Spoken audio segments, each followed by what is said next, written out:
সীমান্তে আর পিঠ দেখাবে না বিজিবি, হুঁশিয়ারি দিলেন স্বরাষ্ট্র উপদেষ্টা অবসরপ্রাপ্ত লেফটেন্যান্ট জেনারেল জাহাঙ্গীর আলম চৌধুরী। বলেন, সীমান্তে হত্যা বন্ধে সর্বোচ্চ চেষ্টা করা হচ্ছে। চট্টগ্রামের সাতকানিয়ার বায়তুল ইজ্জতে অবস্থিত border guard training centre and কলেজে বীর উত্তম মুজিবুর রহমান প্যারেড গ্রাউন্ডে বিজিবির ১০২তম রিক্রুট ব্যাচের প্রশিক্ষণ সমাপনী অনুষ্ঠানে একথা বলেন তিনি। মিয়ানমার সীমান্তে কোনো উত্তেজনা নেই, এ নিয়ে শঙ্কার কোনো কারণ নেই বলেও জানান উপদেষ্টা। টেকনাফে অপহৃত বনকর্মীদের দ্রুতই উদ্ধার করা হবে বলেও জানান তিনি।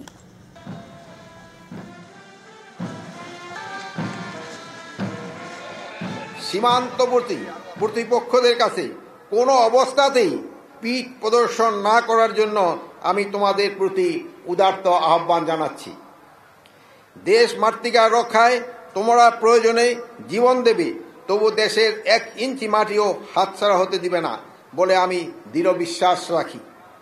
আমি বিশ্বাস করতে চাই যে তোমরা আমাদেরকে হতাশ ও নিরাশ করবে না।